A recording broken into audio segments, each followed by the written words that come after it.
السلام عليكم ورحمة الله وبركاته. الحمد لله نحمده ونستعينه ونستغفره ونعوذ بالله من شرور أنفسنا ومن سيئات أعمالنا. من يهده الله فلا مضل له ومن يضلل فلا هادي له. وأشهد أن لا إله إلا الله وحده لا شريك له وأشهد أن محمدا عبده ورسوله.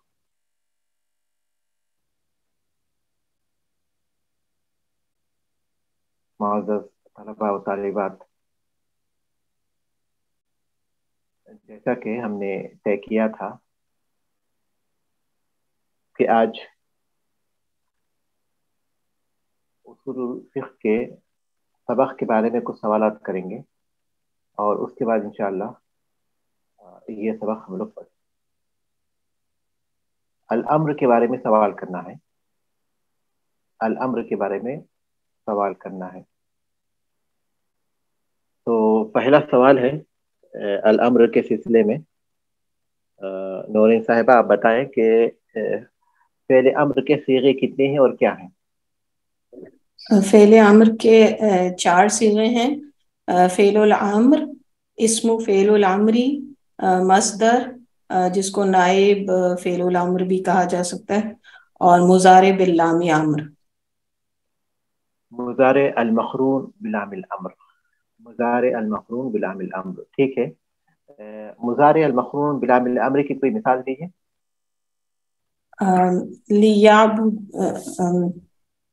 لِتُؤْمِنُوا بِاللَّهِ وَرَسُولِهِ، تاکہ تم اللہ اور اس کے رسول پر ایمان لاؤ. ٹھیک ہے، بارک اللہ فیک. اس کے بعد جو ہے فرحین راہل صاحب آپ کو فعل امر کی تعریف بتائیں اور اس کا معنی کریں. قول فعل متضمن على طلب الفعل على وجه الاصطلاح. قول يتضمن طلب الفعل. قول يتضمن طلب الفعل على وجه الاستعلاء. جی. امر قول ہے، يتضمن جو یعنی کہ متضمن ہوتا ہے اس فعل کے طلب پر، على وجه الاصطلاح، اصطلاح یعنی کہ الو پہ ہوتے ہوئے، الو یعنی کہ بلندی کے مقام پہ ہوتے ہوئے. مثال کے طور پر جیسے اقیموا الصلاۃ وآتوا الزکاۃ. اقیموا الصلاۃ وآتوا الزکاۃ. تو اس میں نماز پڑھنے اور زکوٰۃ ادا کرنے کا حکم دیا گیا ہے. تو یہ حکم جو ہے یہ امر ہے اور یہ وجوب کا تقاضا کرتا ہے، اور اس کو جو دینے والا ہے، یعنی اس حکم کو جو دینے والا ہے وہ اللہ رب العالمین ہے، جو ہے علو کے مقام پہ ہے. اس کے بعد ہاں بارک اللہ فیک. اس کے بعد غلام مصطفیٰ صاحب آپ بتائیں کہ فعل امر کس بات کا تقاضا کرتا ہے؟ فعل امر کس بات کا تقاضا کرتا ہے؟ جی. فعل امر جو ہے وخرج بقولنا طلب الفعل نہیں، یعنی طلب الفعل کہنے سے نہیں خارج ہو گئی، لأنه طلب الترک، کیونکہ اس سوال ہے فعل امر کس بات کا تقاضا کرتا ہے؟ ہاں یہ ہے فخرج بقولنا قول للاشارہ فلا تسمی امر و ان افادت معناها، یعنی قول کہنے سے اشارہ خارج ہو گیا، اسے امر نہیں کہہ سکتے اگرچہ وہ اس کا معنی فائدہ دے. یہ تو فعل امر کی تعریف کی وضاحت کر رہے ہیں آپ. فعل امر کی تعریف کی وضاحت نہیں ہے بلکہ فعل امر کس چیز کا تقاضا کرتا ہے. کوئی بھی بتا دیں اس کا جواب. فعل امر مامور بھی کے وجوب اور فعل فور کرنے کا تقاضا کرتا ہے. باقاعدہ ایک عنوان کے ساتھ ہے کتاب میں، ما تقتضیہ فعل الامر، ما تقتضیہ صیغۃ الامر. یہ باقاعدہ ایک عنوان ہے، اور فعل امر تقاضا کرتا ہے جس چیز کا حکم دیا گیا ہے اس کے وجوب کا اور فوری طور پر اس کو ادا کرنے کا. جی شیخ صاحب، جی اور وجوب کا تقاضا کرنے کی دلیل بھی یہ ہے کہ سنو جو لوگ حکم رسول کی مخالفت کرتے ہیں انہیں ڈرتے رہنا چاہیے کہ کہیں ان پر کوئی زبردست آفت نہ آ پڑے یا انہیں دردناک عذاب نہ پہنچے. فَلْيَحْذَرِ الَّذِينَ يُخَالِفُونَ عَنْ أَمْرِهِ أَنْ تُصِيبَهُمْ فِتْنَةٌ وَيُصِيبَهُمْ عَذَابٌ أَلِيمٌ. جی، اس کی دلیل بھی آگے. جی ہاں، تو فعل امر تقاضا کرتا ہے کسی جو حکم دیا جائے اس کے وجوب کا. جی ٹھیک ہے. صیغہ امر کا تقاضا، امر کا صیغہ مطلق طور پر مامور بے کے وجوب اور اسے فی الفور کرنے کا تقاضا. شیخ صاحب سوری میں پیچھے چلا گیا تھا. ٹھیک ہے ٹھیک ہے، آگے بڑھتے ہیں ہم لوگ انشاءاللہ. کاملہ صاحب آپ بتائیں کہ فعل امر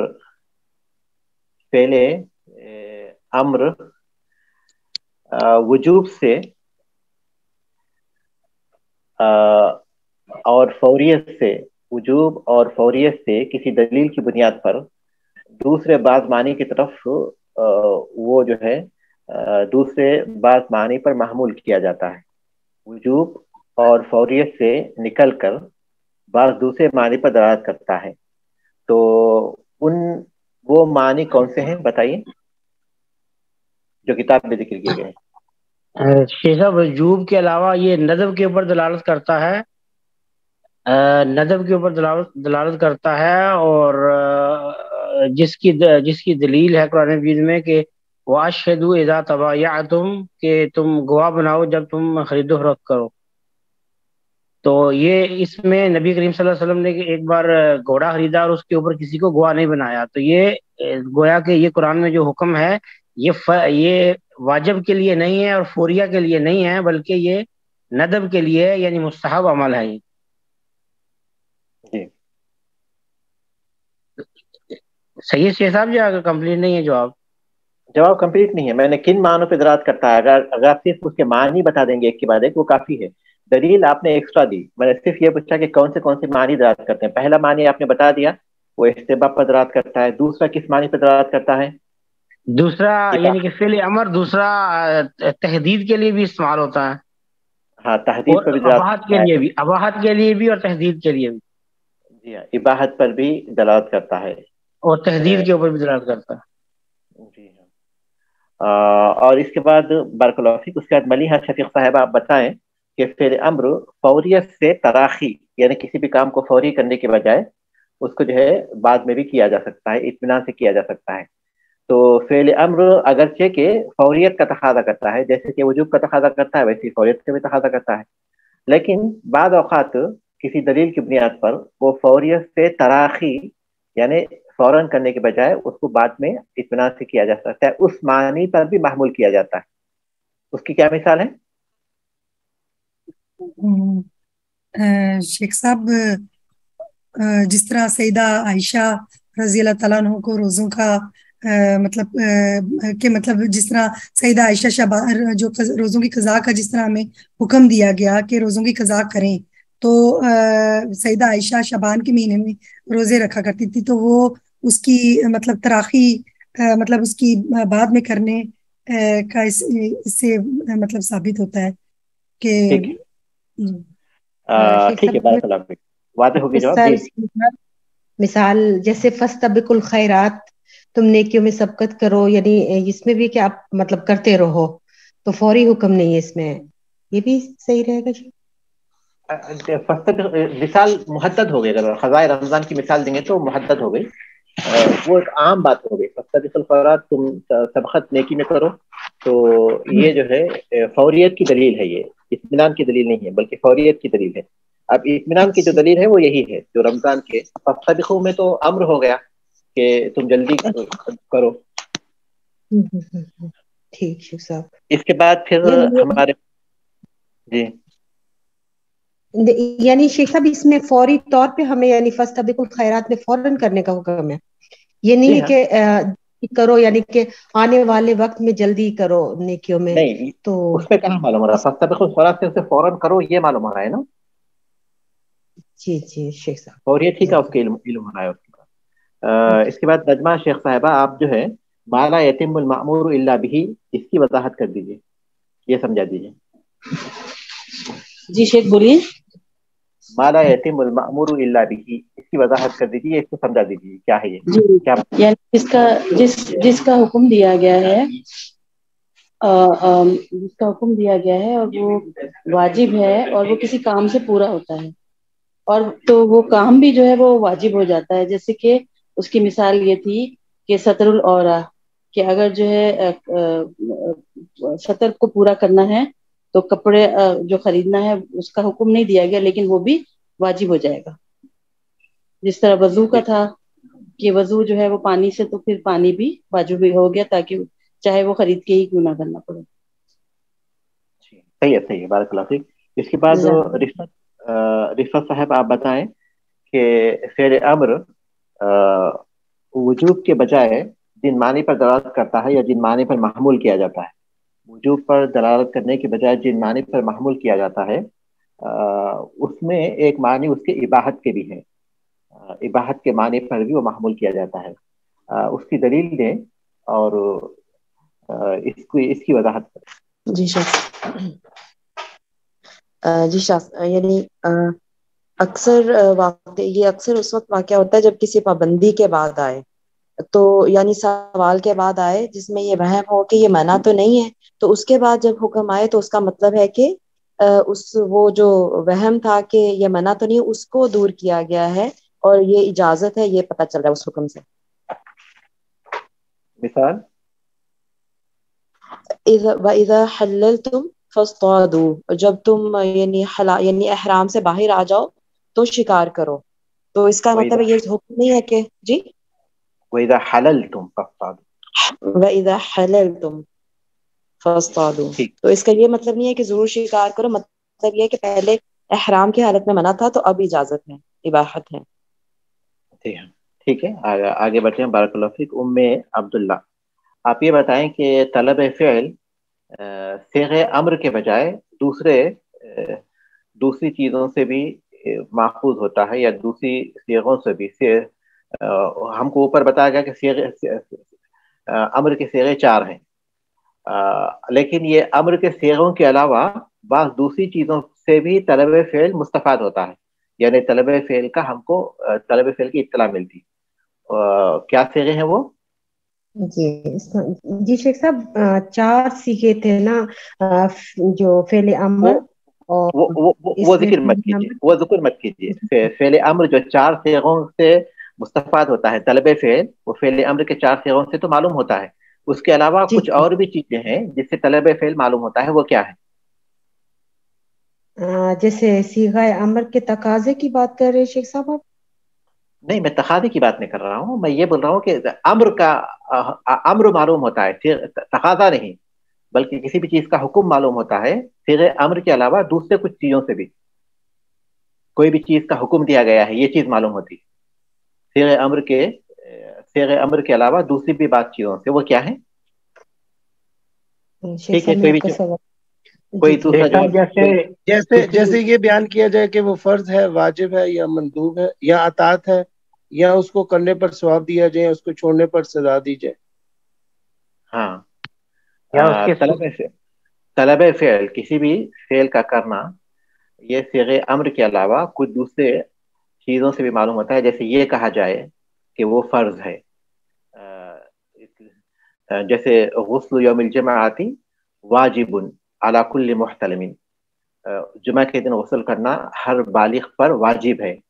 تو یہ جو لفظ ہیں، فرض کا لفظ آیا کسی بھی کام کے لیے کہا گیا فرض کا، جیسے یا ایھا الذین آمنوا کتب علیکم الصیام، اے لوگوں تم پر روزے لکھ دیے گئے ہیں، تو فرض کر دیے گئے ہیں. تو اب یہاں روزوں کا امر تو نہیں، سومو بول کر امر تو نہیں ہے، لیکن فرض کر دیے گئے بول کر یہ الفاظ ہیں، تو اس سے بھی جو ہے طلب فعل مستفاد ہوتا ہے. جیسے صیغہ امر سے مستفاد ہوتا ہے، طلب فعل جیسے صیغہ امر سے معلوم ہوتا ہے، اسی طرح دوسری چیزوں سے معلوم ہوتا ہے. جیسے کہ کہا جائے کہ یہ کام فرض ہے یا واجب ہے یا مندوب ہے، کیونکہ طلب فعل کی بات کریں ہم لوگ، یا پھر یہ کام اطاعت کا کام ہے، یا پھر اس کے کام کرنے والے کی تعریف کی جائے، یا پھر اس کے چھوڑنے والے کی مذمت کیا جائے، یا اس پر کوئی ثواب بتایا جائے، یا اس کے چھوڑنے پر کسی سزا کا ذکر کیا جائے.